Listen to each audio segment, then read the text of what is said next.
औरंगजेब के शासन के दौरान देश ने कट्टरता का सबसे बड़ा दंश झेला। इतना बड़ा दंश कि हिंदुस्तान अब भी उससे उभर नहीं पाया है। कट्टरवाद के चलते ही देश में कई बार भयंकर नरसंहार हुए और इसके सबसे ज्यादा शिकार हुए हिंदू।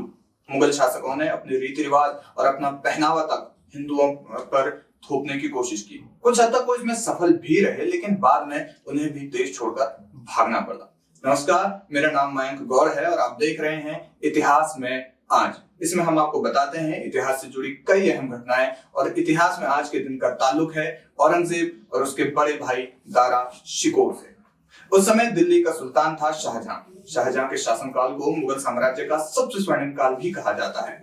उसके शासन के दौरान देश के आम लोगों ने मुगलों का एक दूसरा चेहरा भी देखा, जो चेहरा अमन चाहता था और शांति प्रिय था। शाहजहां को याद किया जाता है उनके वैभव और न्याय प्रियता के लिए, लेकिन उससे भी पहले शाहजहां को याद किया जाता है एक निस्वार्थ प्रेमी के रूप में। शाहजहां अपनी मरहूम पत्नी मुमताज की याद में उसने ताजमहल का निर्माण करवाया। इतिहास में शाहजहां के 14 बच्चों का जिक्र मिलता है, जिनमें सबसे बड़ा बेटा था दारा शिकोह। अब सबसे बड़ा बेटा होने के नाते शाहजहां की गद्दी का उत्तराधिकारी भी दारा शिकोह को ही होना था, इसलिए शाहजहां ने उसे 1633 में युवराज बनाया। युवराज बनाए जाने के बाद दारा शिकोह 1645 में इलाहाबाद, 1647 में लाहौर, 1649 में गुजरात का शासक बना। दारा शिकोह को भी अपने पिता की भांति न्याय संगत कहा जाता है। वो युवराज होने के बाद भी समाज के छोटे से छोटे तबके को भी सम्मान देता। हिंदू धर्म गुरुओं से उसे खास लगाव था।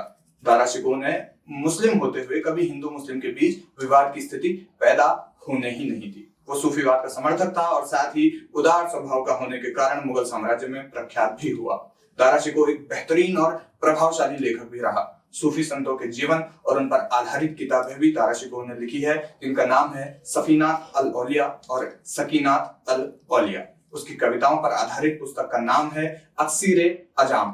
खैर, उस उम्र के साथ साथ शाहजहां की तबीयत बिगड़ने लगी और वो अक्सर बीमार रहने लगा। बीमारी के हर गुजरते दिन के साथ शाहजहां का दूसरा बेटा औरंगजेब सुल्तान बनने के ख्वाब देखने लगा। शाहजहां की बीमारी के बाद औरंगजेब ने दूसरे भाई मुराद के साथ मिलकर दारा शिकोह के खिलाफ मोर्चा खोल दिया। वे दोनों दिल्ली सल्तनत में दारा शिकोह को काफिर यानी धर्मद्रोही कहने लगे और बाद में ये नारेबाजी में तब्दील हुआ और इसके बाद युद्ध पहुंच गया। सबसे पहले दारा शिकोह और औरंगजेब के बीच युद्ध हुआ सामूगढ़ में, जो हुआ जून 1658 में। दारा शिकोह हार गया और अपने छोटे भाई से मिली हार के बाद दारा शिकोह की साख को अच्छी खासी चोट पहुंची। इसके अगले ही साल दोनों के बीच फिर से युद्ध हुआ। इस युद्ध में भी दारा शिकोह हार गया। इस हार के बाद दारा शिकोह को कैद कर लिया गया और उसे शाहजहां को पता चले बिना घोर यातनाएं दी गई और अगस्त 1659 यानी आज के ही दिन 30 अगस्त 1659 को दारा शिकोह की हत्या कर दी गई। दारा शिकोह के अंत के साथ ही मुगल साम्राज्य में उदारवादी नीति और सच्ची न्याय व्यवस्था का भी अंत हो गया, क्योंकि दिल्ली का सुल्तान औरंगजेब बन गया था। दारा शिकोह की हत्या के बाद उसके दोनों पुत्रों का भी यही हश्र हुआ। औरंगजेब ने व्यापक स्तर पर इस्लाम का प्रचार किया, जिसने बाद में कई नरसंहारों को जन्म दिया। जबरन धर्मांतरण करवाने वाले औरंगजेब को दुनिया का सबसे क्रूर तानाशाह भी कहा जाता है। हालांकि इसके बाद भी कई क्रूर तानाशाह दुनिया में जन्मे।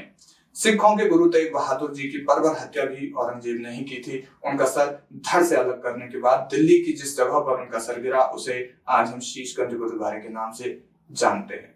इतिहास की आज की कहानी में बस इतना ही। कल फिर से मुलाकात होगी इतिहास से जुड़ी ऐसी ही एक रोचक घटना के साथ। तब तक आप बने रहिए हमारे साथ, देखते रहिए वॉइस ऑफ उत्तराखंड। धन्यवाद।